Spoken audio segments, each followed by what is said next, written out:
அஸ்ஸலாமு அலைக்கும் வரஹ்மத்துல்லாஹி வபரகாத்துஹு. குரூப்பில் உள்ள நண்பர்களே, இந்த வீடியோ பார்த்துக்கொண்ட நண்பர்களே, அனைவருக்கும் அடியின் மீதும் இறைவனின் சாந்தியும் சமாதானம் உண்டாகட்டுமாக. உங்கள் மீதும் என் மீதும் உண்டாகட்டுமாக.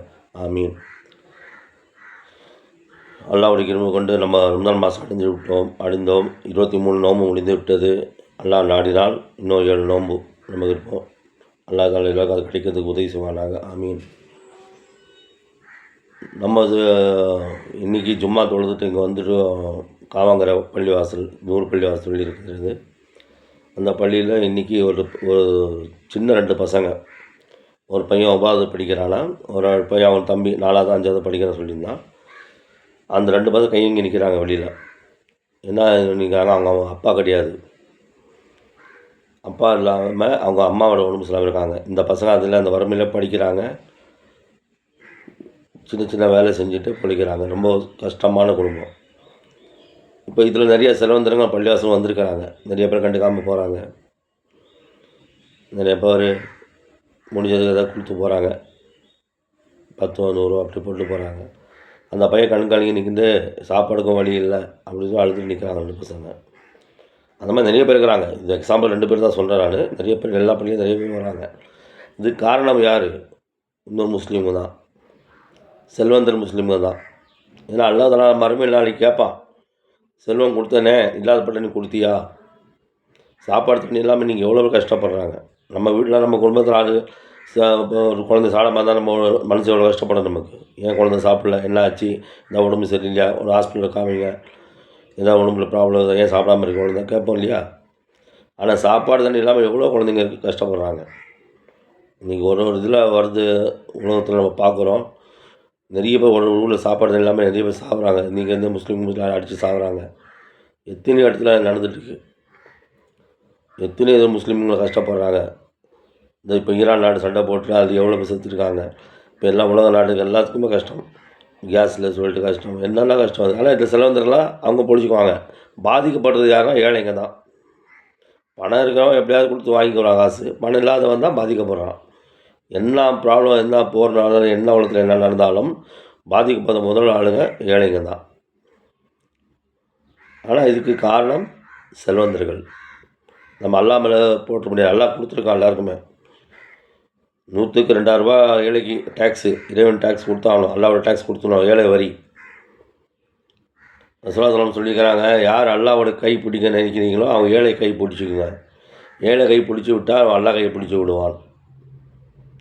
அப்போது கடிச்சிடும். ஏழையின் சிரிப்பு இறைவன் காண்ப சொன்னது ரசூலுல்லாஹ் தான். ஒரு ஏழையை நீங்கள் கொடுத்து சந்தோஷப்படுத்திங்கனாக்கா அவனோட புண்ணைகளை இறைவன் பார்க்கலாமா? எவ்வளோ பெரிய வார்த்தை சொல்லியிருக்காங்க. ரசூலுல்லாஹ் செல்வந்தராக.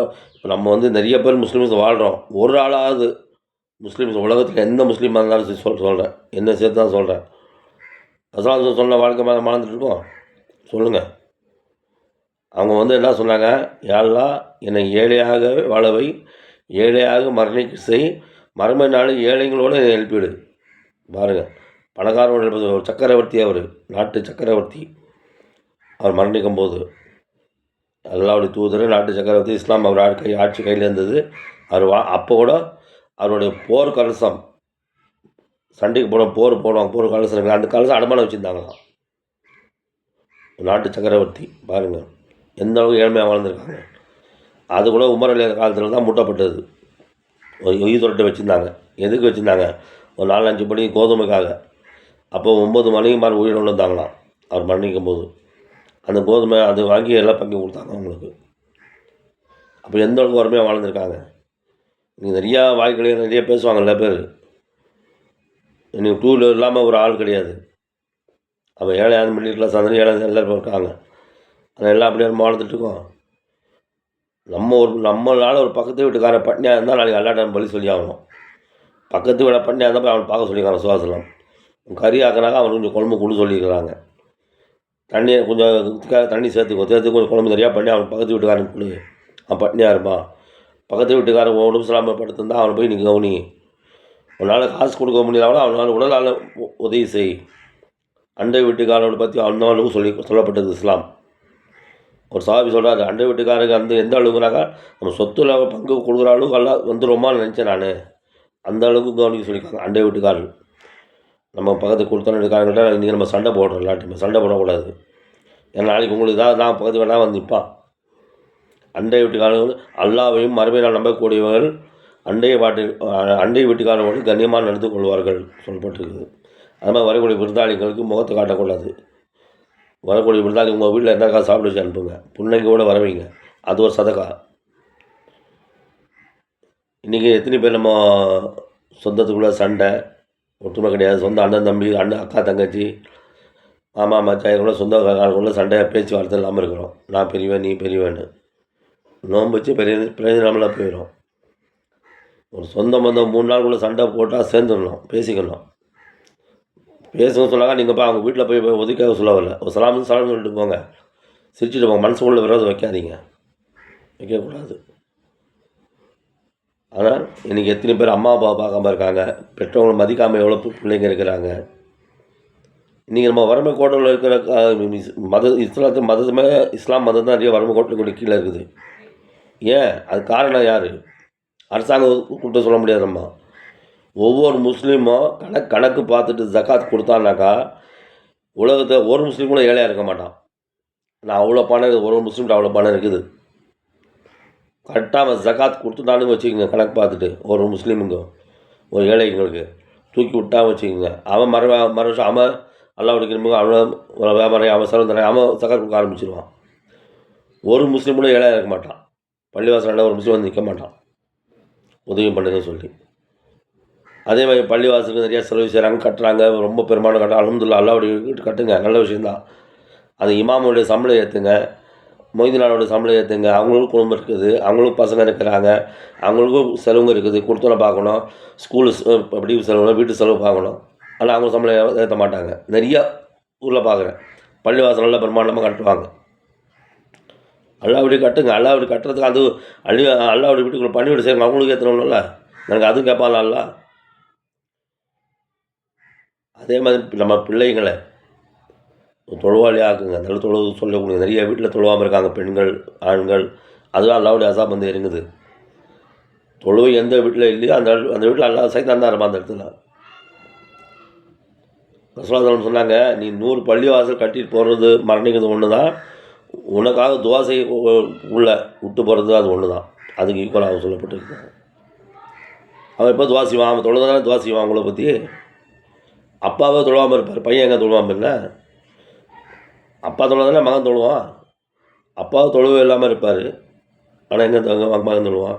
அறமான விஷயங்கள் நம்ம செய்கிறது, அறமான காரியங்கள். இன்றைக்கி நீங்கள் எவ்வளோ அறமான காரியத்தில் ஈடுபடுறாங்களா இஸ்லாம் முஸ்லீம்கள்? நல்லா பாதுகாக்கணும். அதனால தான் நமக்கு அந்த கண்ணியம் குறைஞ்சிட்டே வருது. நல்லா நாடிய ஆளுங்களை தவிர வேறு ஆளுங்க சொல்கிறேன், கண்ணுக்கு நேராக பார்க்குறோம். அல்லாவுக்காக நீங்கள் பணம் வச்சுருந்தீங்கனாக்கா சாகும்போது நீங்கள் ஒன்றும் எடுத்து போக மாட்டீங்க. மறுமை நாளில் நீங்கள் செத்த நம்ம செல்வம் யாரும் கொடுக்காம, அல்லாவுடைய பாதையில் கொடுக்காம இருந்தாக்கா அதை பாம்பாக மாறிடுமா, கபரில் பாம்பாக மாறி வந்து நிற்குமா. நான் தான் உன்னோட செல்வம், நீ உலகத்தில் வச்சுருந்தே அதான் நான் வந்து, அது உருவம் அல்லதில் மாற்றிடுவான், கடிக்க ஆரம்பிக்குமா.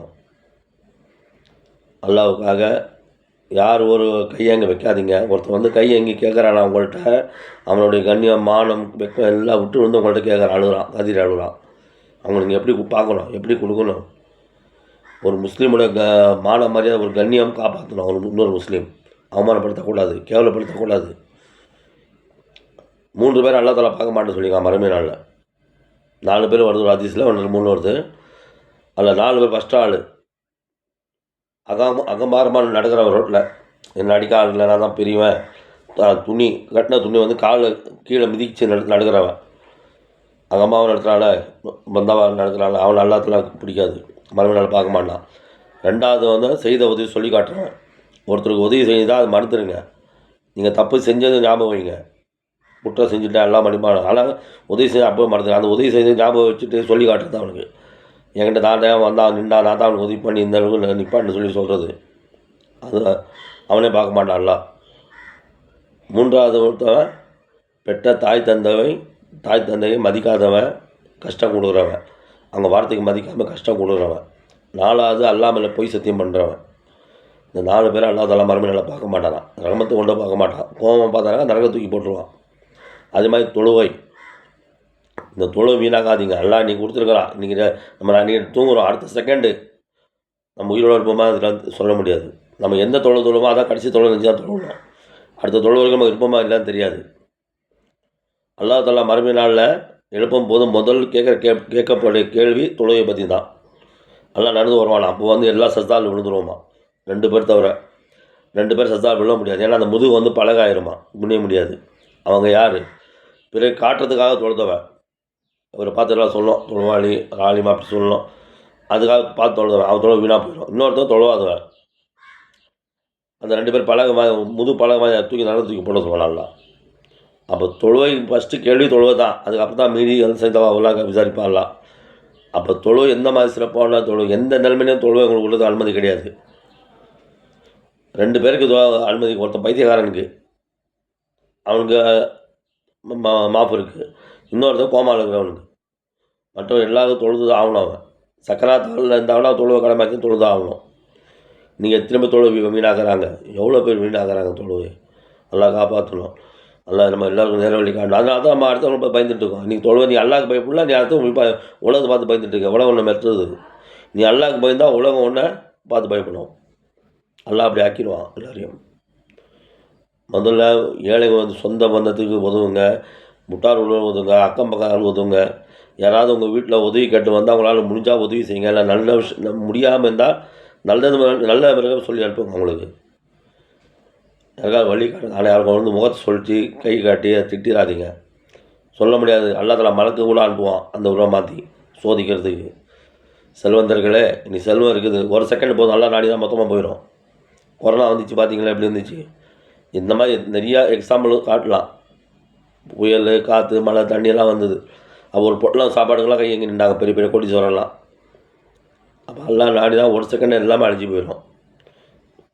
பணக்காரன் ஏழை ஆக்கிடுவான், ஏழை பணக்காரன் ஆக்கிடுவான்.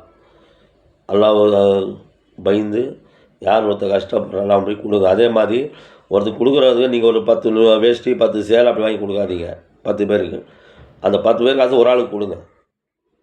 அவன் ஒருத்தர் கொடுத்தா அது பிரயோஜனமாக இருக்கணும். நீங்கள் ஒரு சேலை வாங்கிட்டு கட்டிட்டு அவன் கட்டி போயிடுவானா, அது முடிஞ்சிச்சு. அவங்களுக்கு என்ன கேட்டால் ஜக்காத் கொடுத்தாச்சு சொல்லுவாங்க சில பேர். அதான் ஜக்காத்து, அது சதக்கா. ஜக்காத் சொல்கிறது உங்கள் சொத்தில் கொடுக்கணும்.